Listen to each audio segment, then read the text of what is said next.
Meus irmãos, a paz do Senhor. Você que tem um exemplar da Bíblia, por gentileza, busque o livro de Jeremias. Jeremias, nós iremos ler alguns versículos no capítulo 1, versículo a partir do versículo 4.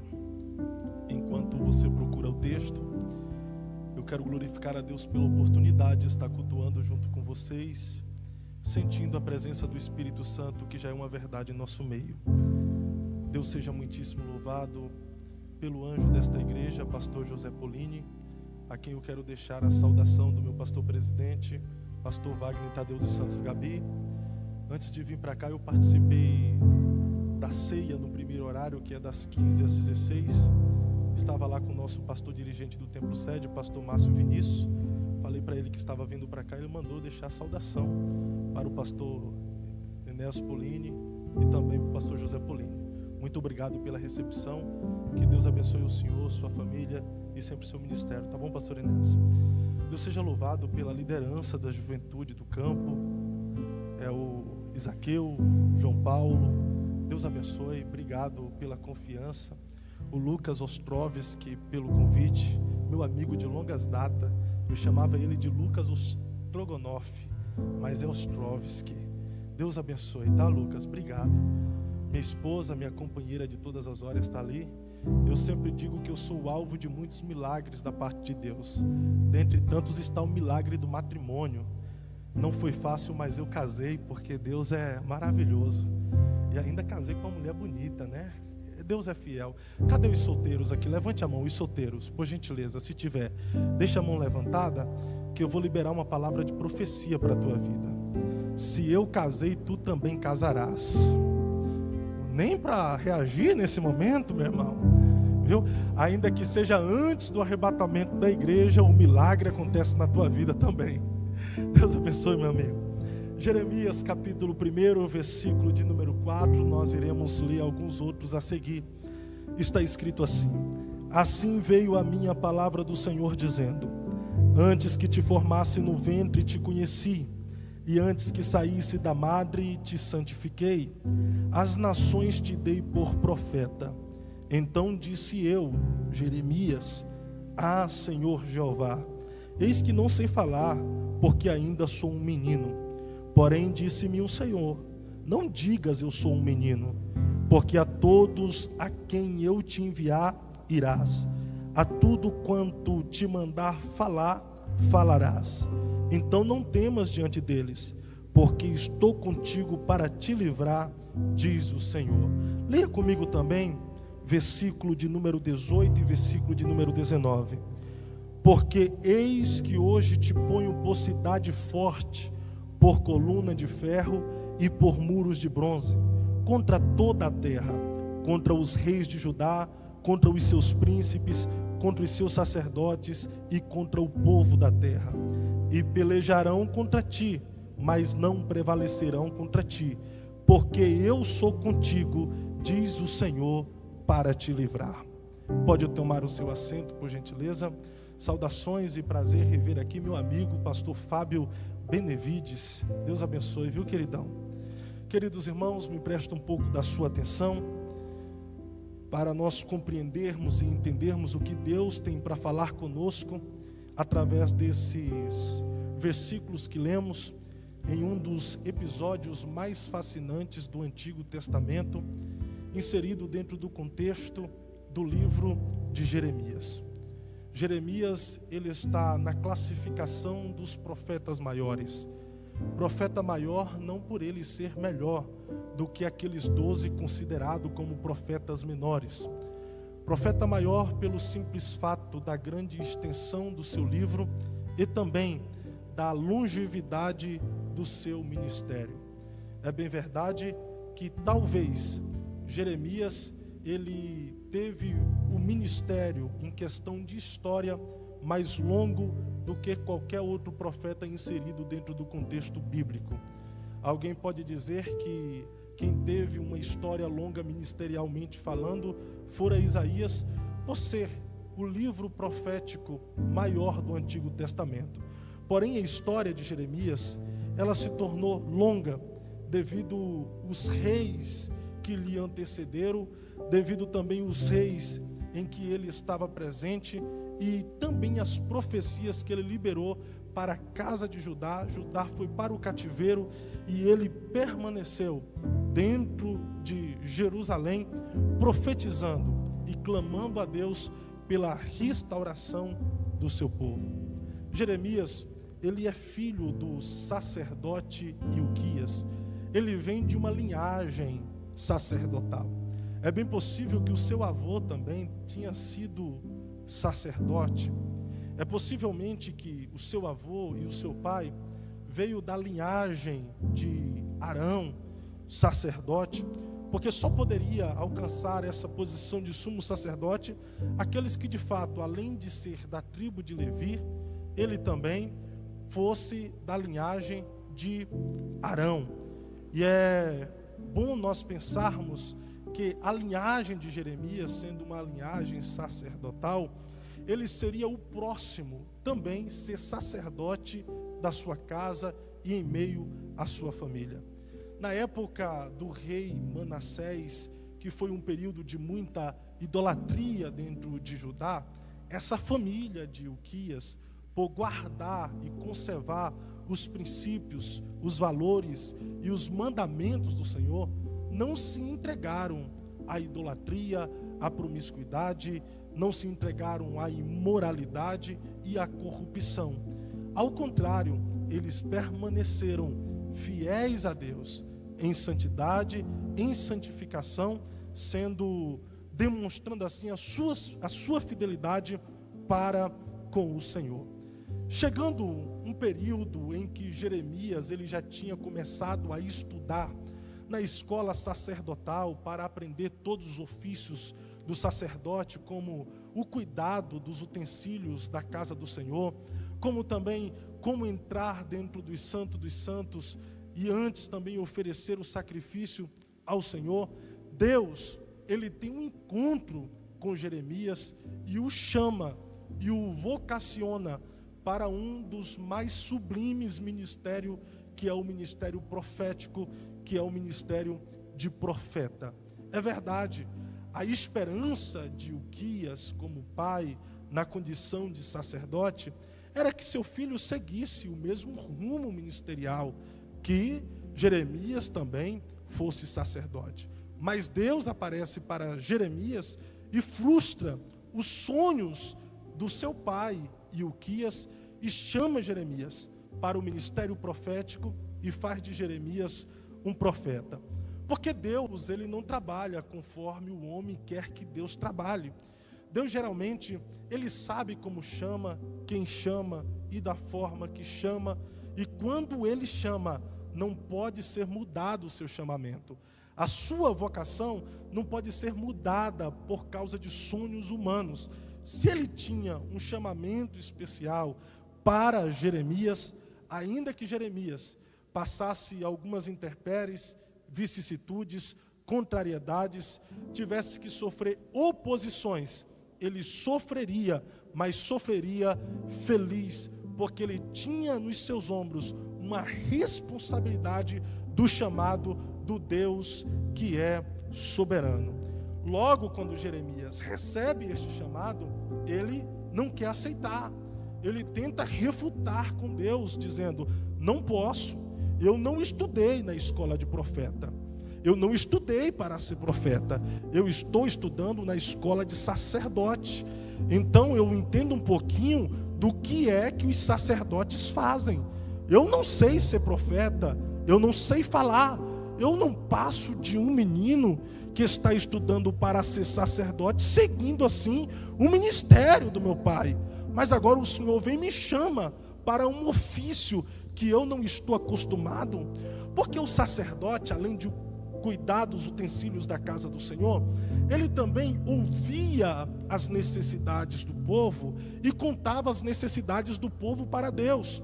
Na condição de sacerdote, Jeremias, ele apenas ia ouvir o povo e chegava até Deus e passava as necessidades do povo para Deus.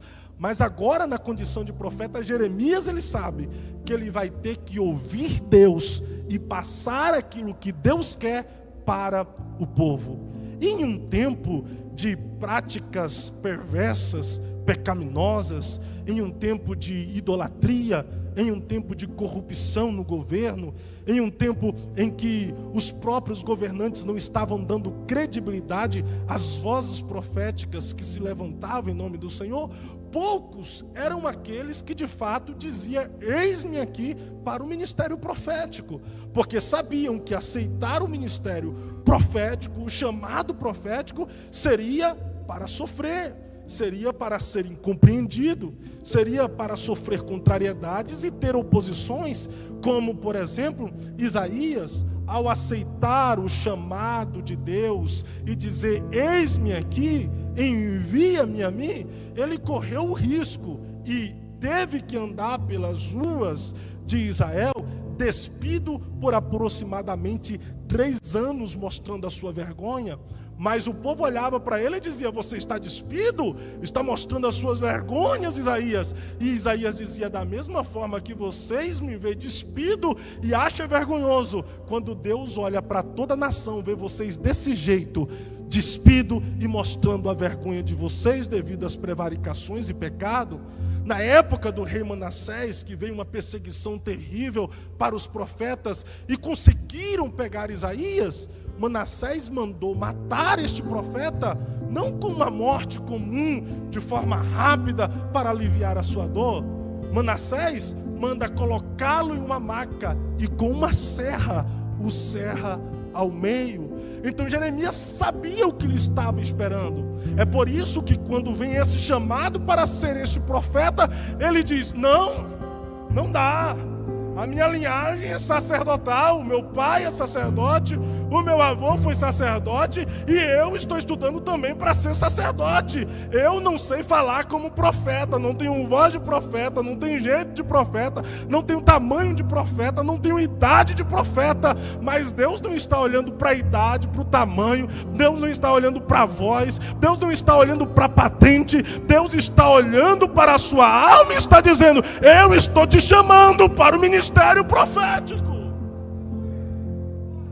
Deus, ele intervém naquilo que todo mundo olhava e dizia: Ilquias é sacerdote, Jeremias sacerdote vai ser, filho de peixe, peixinho é. Mas Deus entra em cena e diz: não, Jeremias, você vai ser o que eu quero que você seja, porque antes que você fosse formado no ventre da sua mãe, foi lá que eu te conhecia e foi lá que eu te chamei. Antes de você ser um embrião, as nações eu te dei por profeta, e aonde eu te mandar tu irás, e o que eu te mandar falar, você há de falar. Não tem como dizer não mediante esta promessa de Deus, dizendo que agora Deus o havia chamado para este tão sublime ministério, porém difícil, árduo, espinhoso e dolorido. Então Jeremias aceita esse chamamento divino, porém Deus deixa um alerta aqui no versículo de número 18: olha, eu estou fazendo isso, você vai ser profeta, eu te coloco hoje como uma cidade forte, você é uma coluna de ferro, você é muros de bronze, e essa fortaleza que eu coloco sobre ti é para contrariar toda a terra, contra os reis de Judá, contra os seus príncipes, contra os seus sacerdotes e contra o povo da terra. Olha só o que Deus está falando: Jeremias, eu coloco uma fortaleza sobre você.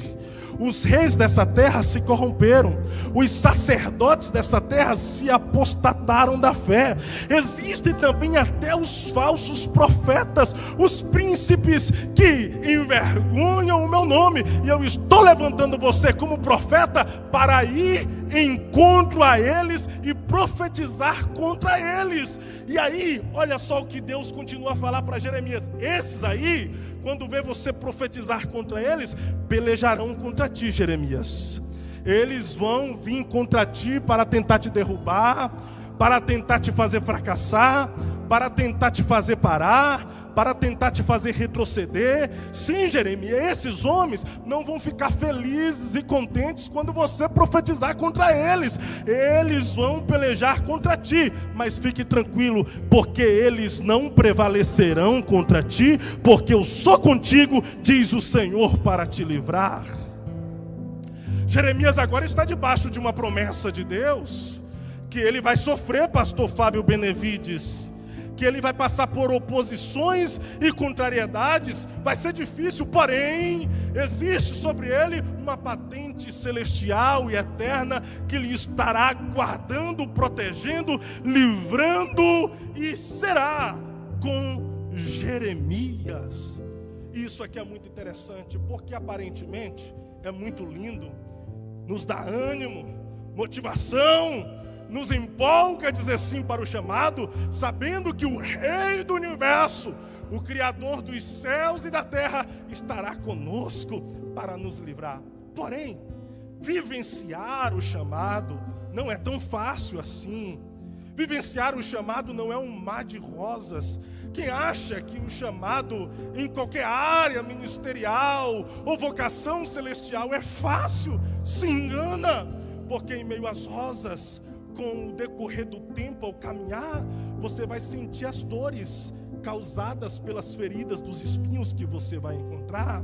Se você acha que aceitar e viver o chamado é ser aplaudido, se prepare, porque você será mais apontado do que aplaudido. Se você acha que viver o chamado é ser elogiado, você está enganado, porque você será mais criticado do que elogiado. Se você acha que aceitar e viver o chamado é aplausos, é fama, é status, é holofote, é pregar em grandes congressos, você está equivocado. Pode até ser que Deus coloque em grandes coisas nessa terra, mas só você e Deus saberá as crises existenciais, os conflitos internos, as guerras espirituais que você terá que pelejar dia e noite, noite e dia. Mas quem é chamado por Deus, ainda que enfrente esses desafios, ainda que tenha que enfrentar esses conflitos, ele não para, ele não recua, ele não desiste. Mesmo chorando, ele diz: eu não vou mais pregar. Mas alguém liga no dia de amanhã dizendo: eu preciso que você venha aqui atender a minha igreja. E de repente você fala: eu vou. E no outro dia você está lá pregando, porque o chamado arde nos seus ossos e queima na sua alma, e ninguém pode te deter, ninguém pode te parar, porque foi Deus que te chamou e fez um depósito especial em seu ser. Mas aceitar o chamado não é fácil. Tem muita gente que vem para o ministério achando que o ministério é uma plataforma para lhes fazer famoso.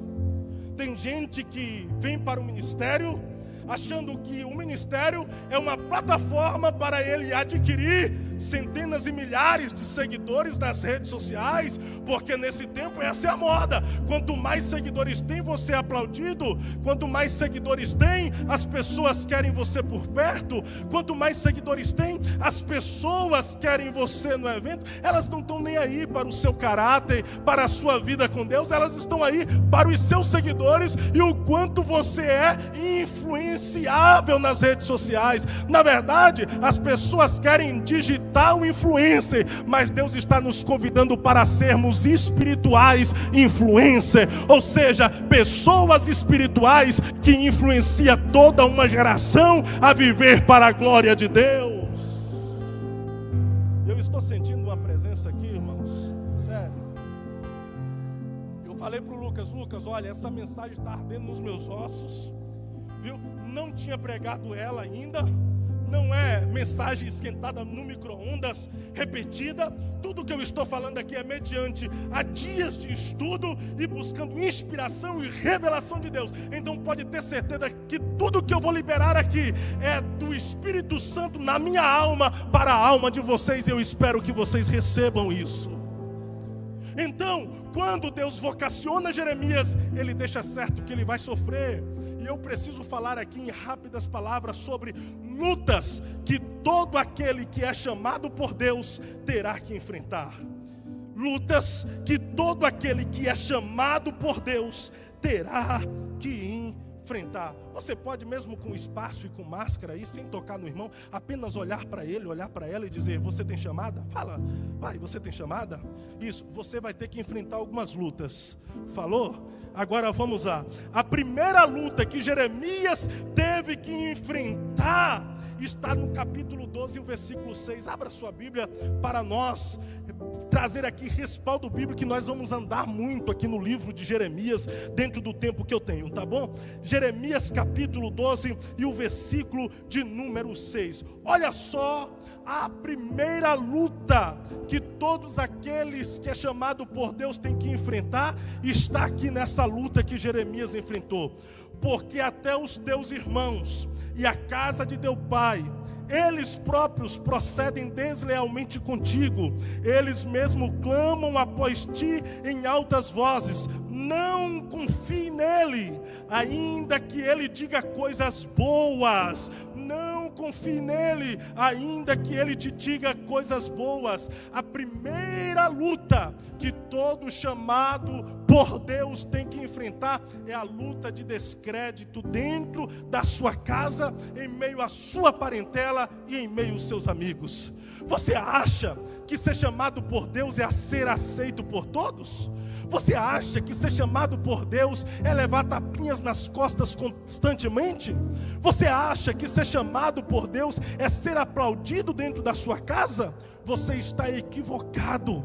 Existem sim familiares, parentelas, que dão total apoio para os seus entes queridos no ministério, mas existem aqueles com chamadas específicas que será descreditado pelos seus familiares. Ele entrará em descrédito pela sua parentela.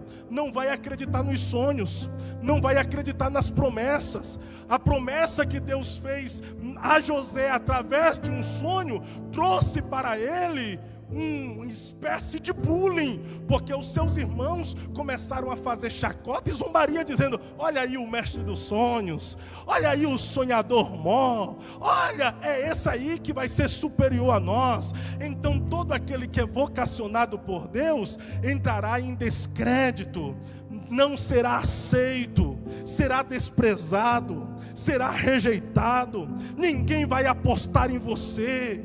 Até certo ponto alguém vai dizer: eu estou contigo e não abro mão. Mas quando surgir a primeira oposição e a primeira contrariedade, ele vai dizer: eu acho que você está enganado, este não é o seu chamado não. Mas eu recebi uma profecia lá atrás, eu acho que o profeta se equivocou, porque essa profecia não era para você. Mas esse chamado queima no meu peito e arde na minha alma. Eu acho que você está direcionando o seu ministério para o lado errado. Desista, pare, recua, ou vão fazer igual os familiares de Jeremias. Jeremias profetizava e vinham os irmãos dele atrás dizendo: não confie em Jeremias não, ainda que ele fale coisas boas, não dê crédito para ele não. Ou seja, vai vir muita gente tentando fazer você parar em meio à sua caminhada.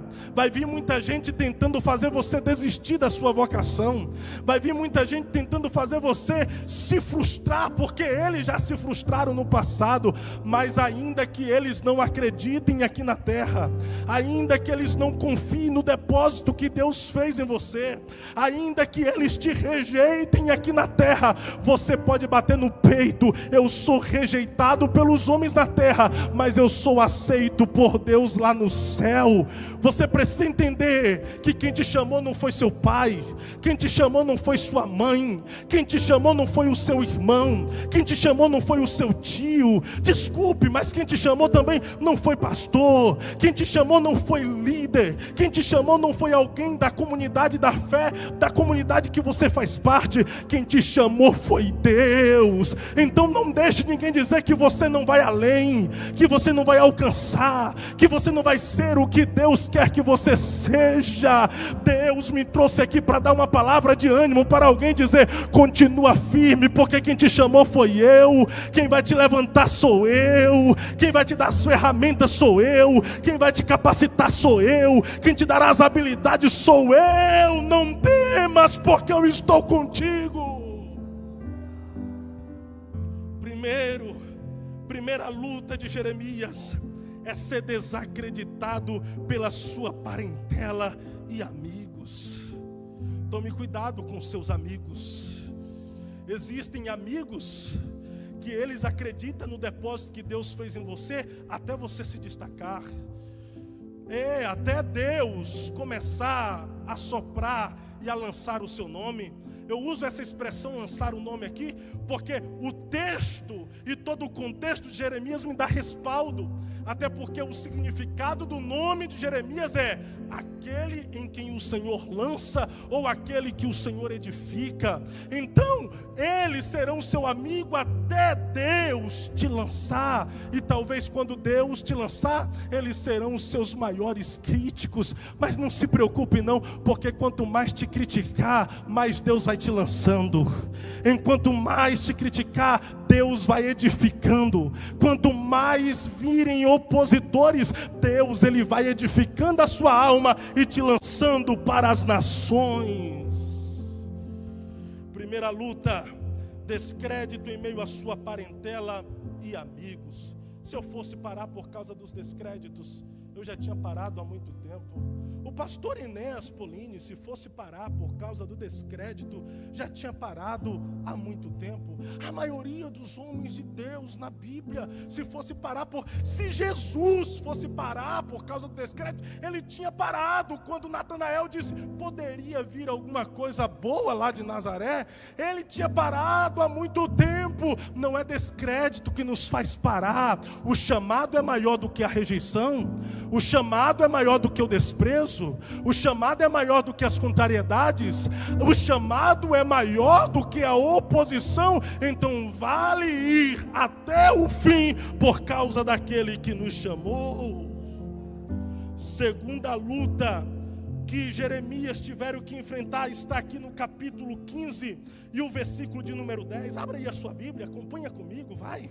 Jeremias capítulo 15, versículo de número 10. Olha só o que está escrito: ai de mim, minha mãe, porque me deste à luz homem de rixa e homem de contendas para toda a terra.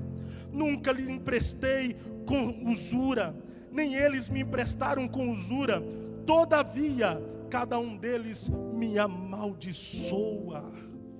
A segunda luta daquele que é chamado por Deus é pagar o bem, pagar o mal com o bem. Porque Jeremias está sofrendo um conflito, os homens estão lhe amaldiçoando, as pessoas não querem lhe ir por perto, chama ele de falso profeta, fala que ele é causador de ruínas dentro da nação. Os homens liberam a palavra de maldição sobre o profeta. Só que no versículo 11, olha só o que o Senhor diz: de certo que o teu remanescente será para o bem. De certo, no tempo da calamidade, no tempo da angústia, farei que o inimigo te dirija súplicas. Olha o que Deus está dizendo: você é um remanescente e você vai ter que pagar com o bem para aqueles que lhe amaldiçoam. Está te amaldiçoando? Abençoa ele, Jeremias. Gente, quando alguém me abençoa, é fácil de eu abençoá-lo. Quando alguém me elogia, é fácil de eu elogiá-lo. Quando alguém me deseja o bem, é fácil de eu desejar o bem.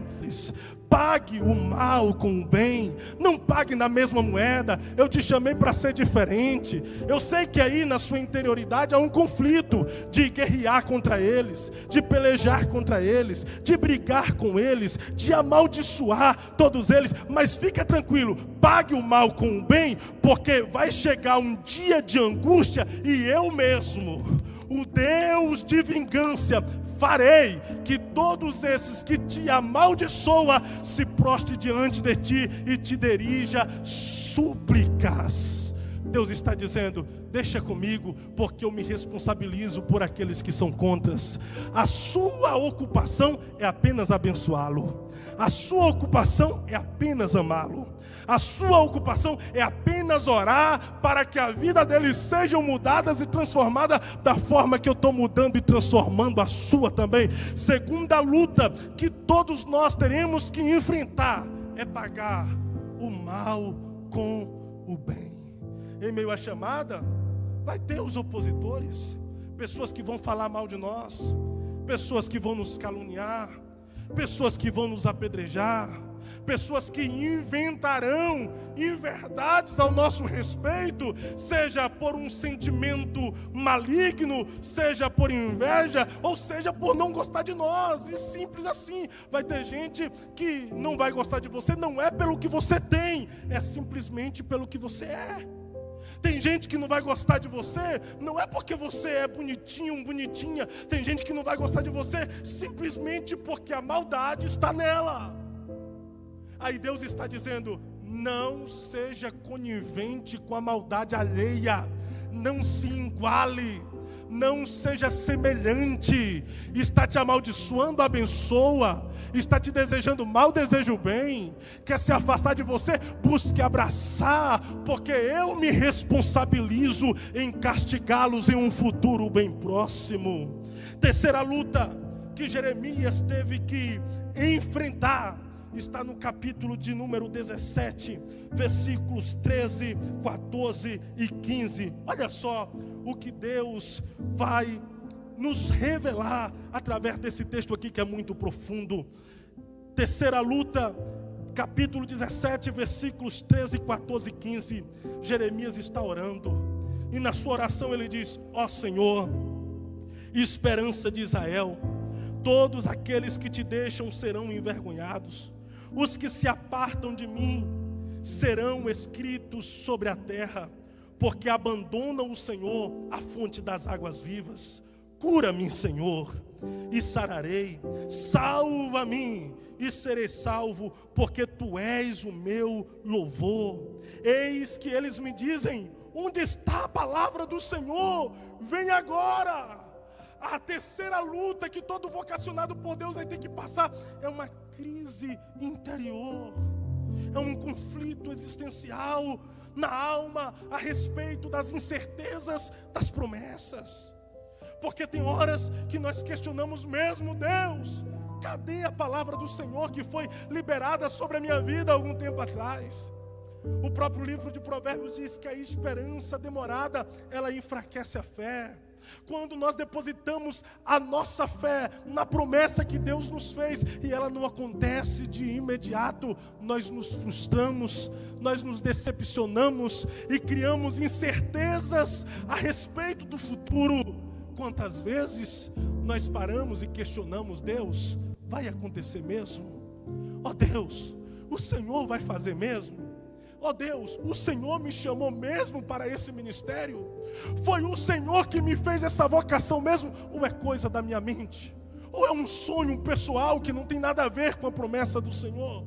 Ó Deus, qual é o meu chamado de verdade? Quantas vezes eu entrei nesse conflito existencial? Lá na cidade de Porto Seguro, Bahia, de onde eu sou oriundo, quando eu me converti com 16 anos de idade, depois de ter saído do crime, depois de ter levado 2 tiros, uma aqui, onde tem uma bala alojada até hoje, 19 pontos na barriga para tirar uma outra bala, e eu procurando de Deus o meu chamado e a minha vocação, eu dizia: para que o Senhor me chamou? Para que o Senhor me vocacionou? Porque o Senhor me tirou lá do mundo? O que é que o Senhor quer comigo? E um dia eu pude ouvir o Senhor dizer na minha alma: primeiro eu quero te salvar e escrever o seu nome no livro da vida, e isto eu já fiz. E um certo dia, eu querendo me envolver com as coisas do reino e com a obra de Deus, eu dizia: Senhor, qual é o meu chamado? Qual é a minha vocação? Para que o Senhor me chamou na face da terra? E Deus nada me respondeu.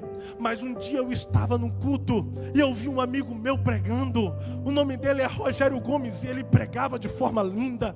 E de repente, ao ver ele pregando, uma chama começou a brotar na minha alma. E ali naquele culto eu dizia: eu quero ser pregador do Evangelho. De repente o Rogério, que pregava com poder, autoridade e graça, foi direcionado pelo Espírito Santo mediante uma revelação. Me pediu para se colocar em pé e disse: eu vejo uma palavra aberta diante da tua face. E Deus está dizendo que a partir de hoje Ele te dará o dom da palavra de conhecimento, e tu terás revelação e inspiração de forma profunda em textos. Se prepare, porque Deus vai te levar para lá, para cá, para lá, para cá. Eu ainda não sonhava com o ministério da pregação, mas a partir daquele dia eu comecei a sonhar, a sonhar, a sonhar, a sonhar, a sonhar, a ponto de ter passado alguns anos, e lá em casa, por ter um quintal muito grande, porém meio esbarrancado, descido, a minha mãe, ela pegava umas estacas e plantava pimenta do reino. Quem planta pimenta do reino, ou sabe dessa plantação, sabe que é de ramas, é enramado. Então as estacas era para segurar as ramas, e eu descia lá para baixo e ficava olhando para aquelas estacas de pimenta do reino, pastor Enéas, e começava a pregar para as pimentas do reino. Pregava, e um dia eu me revoltei, porque eu disse: ó Deus, eu prego para as pimentas do reino, elas não se quebrantam, elas não recebem a sua palavra. Eu prego para a pimenta do reino, elas não se arrependem dos pecados, não se converte, não dá glória a Deus e também não dá aleluia. E eu fiquei triste, angustiado, porque o meu sonho era pregar o Evangelho. E naquele dia eu me ajoelhei lá no fundo do quintal, coloquei a Bíblia na minha cabeça desse jeito, e de repente eu adormeci. Quando eu adormeci, eu tive um sonho. Não foi visão, não foi revelação, porque eu estava dormindo. Eu tive um sonho que eu estava pregando no congresso dos Gideões missionários, mas não tinha como. Eu era um menino, não tinha capacidade nenhuma, não tinha habilidade nenhuma, não tinha dom algum, não tinha nem pregado ainda. Mas naquele dia eu levantei dali com uma chama no peito, comecei a pregar nas ruas, comecei a pregar nas praças. A gente ia para o monte de madrugada, e de madrugada saía em meio às ruas, pregando para as pessoas que estavam embriagadas, que estavam nas baladas. E de repente foi surgindo as primeiras oportunidades nas igrejas. Saí da Bahia, vim morar em São Paulo. Saí de São Paulo, fui morar no Rio. Saí do Rio, vim morar em Curitiba. 6 anos, 7 anos em Curitiba. As coisas começaram a acontecer, liderando jovens, liderando adolescentes, cuidando de departamento na igreja, sendo submisso ao meu pastor, participando da escola bíblica dominical. Aí eu continuo fazendo o serviço. Vem as primeiras oportunidades para pregar no templo sede em Curitiba. De repente, um certo dia, pastor Wesley Ricardo dos Santos, no ano de 2018, me liga dizendo: Fábio, você está na minha lista de convidado para os Gideões missionários. No ano de 2019 eu preguei no Aviva Camboriú e também preguei no congresso dos Gideões. Para muitos pode ser pouco, mas para um menino que sonhava lá na cidade de Porto Seguro é muito. O que eu estou dizendo é que os seus conflitos hoje vão valer a pena amanhã. Quem te prometeu foi Deus. Ainda que tenha incertezas aí, se é para obra missionária, vai chegar o momento que Ele vai te enviar. Se é para dirigir ciclo de oração, vai chegar o momento que você vai dirigir. Se for para liderar jovem, vai chegar o momento que você vai ser líder. Se for para pastorear a congregação, você vai ser um dirigente de congregação. Se for para ir às nações, Deus te levará às nações. Eu não sei como é que vai acontecer, eu não sei como é que Deus vai fazer acontecer, mas eu tenho certeza que quando Deus promete, Ele cumpre. Pode passar céu, pode passar terra, mas as palavras dele jamais vão falhar.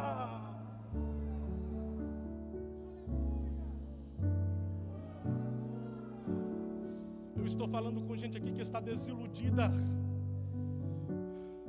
Eu estou falando com pessoas aqui que em algum momento da sua caminhada caiu, mas você tem promessa de Deus, e você está dizendo: Deus, e as promessas? Será que ainda vai acontecer? Eu estou falando com gente aqui que não suportou perseguição, com pessoas que não suportou contrariedades, acabou desistindo daquilo que Deus tinha depositado em você e tinha prometido para você. Só que enquanto eu prego, o Espírito Santo está mexendo em tudo aí.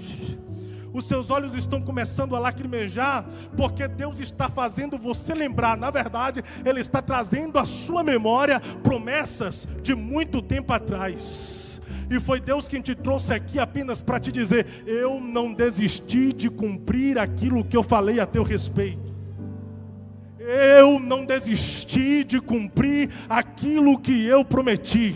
Volte para o caminho da promessa hoje, que eu vou te direcionar até aquilo que eu prometi para a tua vida e para a tua alma. Eu sei que as circunstâncias dizem que não, eu sei que o passado diz que não, eu sei que algumas falhas suas dizem que não, eu sei que o inferno está dizendo não, acabou, já era, mas a última palavra não é das circunstâncias, a última palavra não é do diabo, a última palavra não é do macumbeiro, do feiticeiro, a última palavra não é do inferno, a última palavra é de Deus, e Ele está dizendo: vai acontecer. Eu não pedi ainda, mas se você pode, levante uma das suas mãos, vai. Há uma presença aqui, meu Deus do céu. Oramaia. Eu sinto Deus pegando alguém do poço da desilusão. Pessoas que já tinham desistido. Eu não quero mais saber desse negócio de chamado, de vocação. Esse trem não é para mim. É muito dolorido, é muito difícil. Mas Deus está dizendo: vai valer a pena. Volte para o caminho da promessa. Oh glória, se você está recebendo essa palavra, por um minuto, por gentileza, fala: Deus, eu tomo posse. Libera uma palavra de louvor aí agora e de adoração, vai. Haverá um quebrantamento aqui nessa igreja agora. Eu sinto que o Espírito do Senhor está em nosso meio. E tem muitas pessoas que o inferno disse: já era, acabou, eu frustrei ele, eu frustrei ela, jamais vai dar prejuízo aqui para o inferno. Mas Deus está dizendo: eu te chamei, e você ainda vai dar muito prejuízo para o inferno, porque eu te chamei para despovoar o inferno e povoar os céus com almas. Volte a pregar, profeta. Volte a cantar, mulher de Deus, levita, chamada pelo Senhor. Volte a orar, homem de Deus, homem de oração, homem espiritual. Volte a desejar as coisas de Deus. Vença os conflitos interior e viva para a glória do Eterno.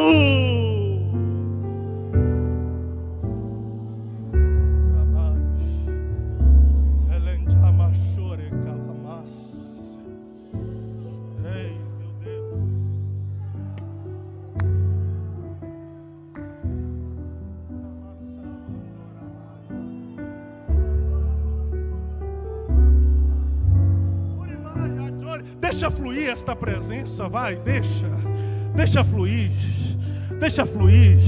Deus está despertando o dom que há em ti, vai. Deus não te chamou para a vergonha, para a desonra. Deus te chamou para você honrar o Evangelho. Mas você está frustrado porque você disse: eu até hoje fui uma vergonha para o Evangelho. E Deus está dizendo: é tempo de você começar a honrar o meu chamado. Meu Deus do céu, eu estou sentindo que há uma avalanche de poder aqui. Está começando lá de trás aqui para frente. Uramacheri manjoramahaya.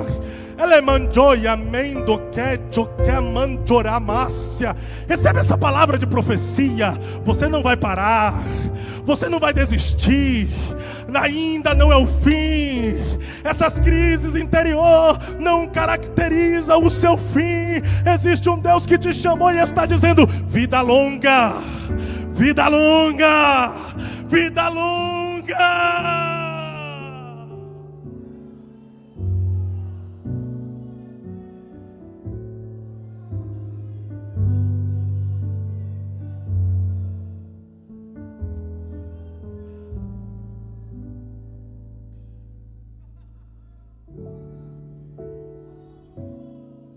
Preciso encerrar.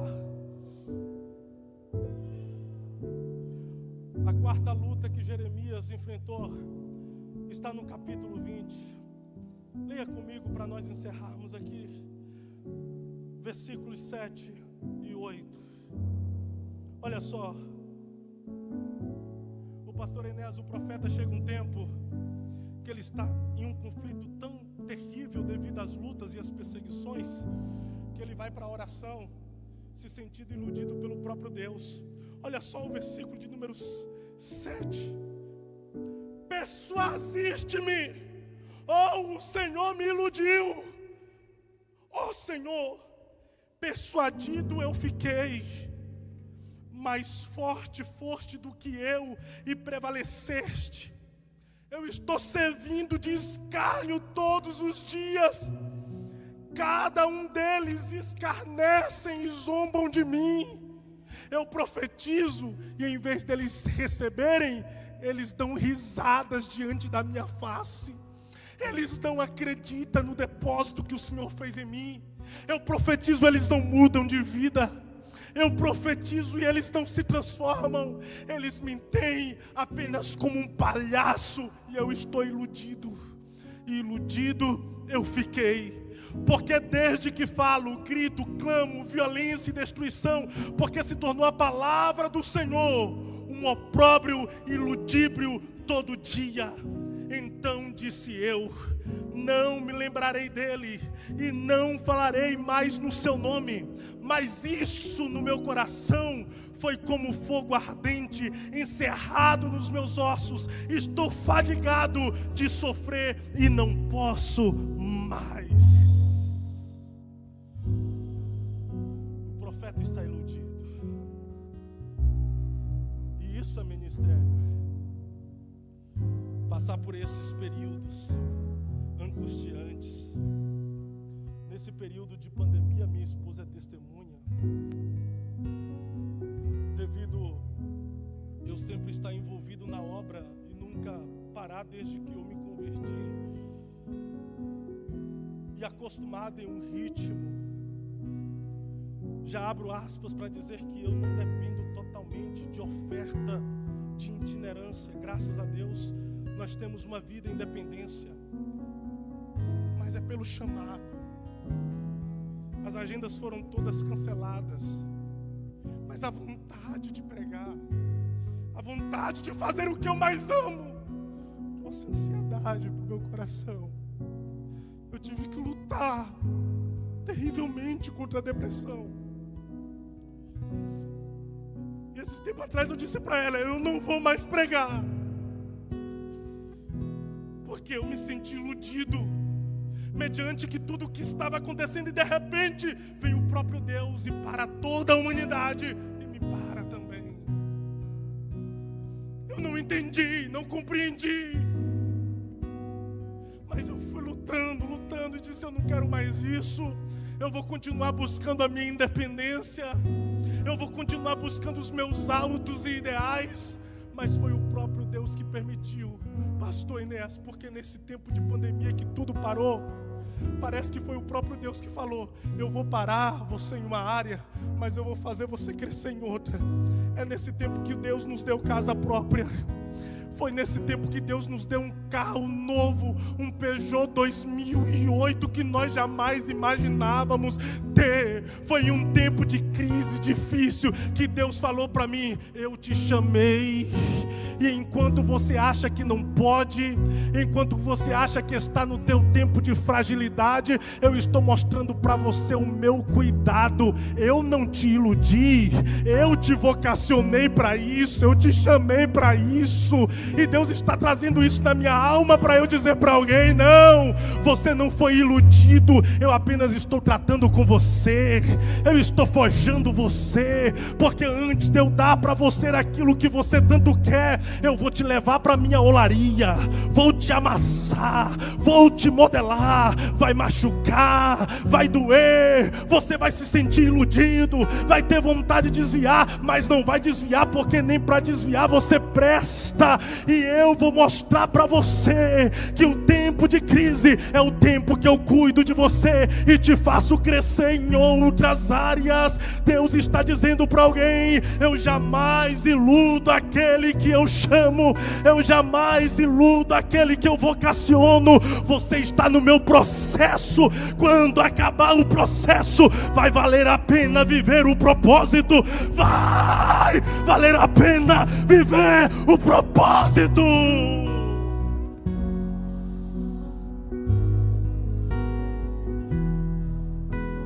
Eu vou deixar fluir essa graça que está descendo aqui.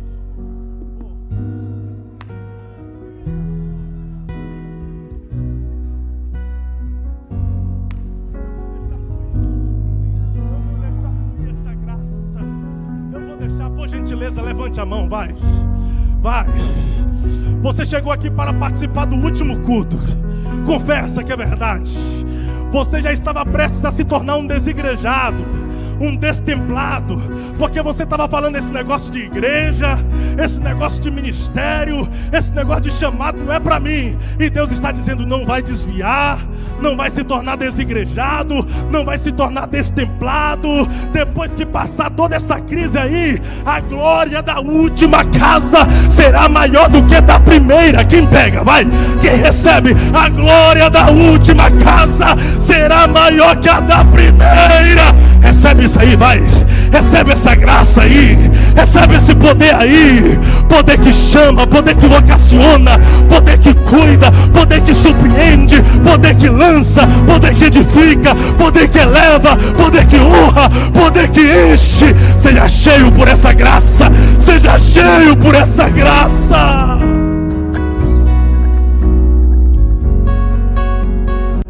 Por gentileza, com a permissão do pastor Enéas, esteja em pé.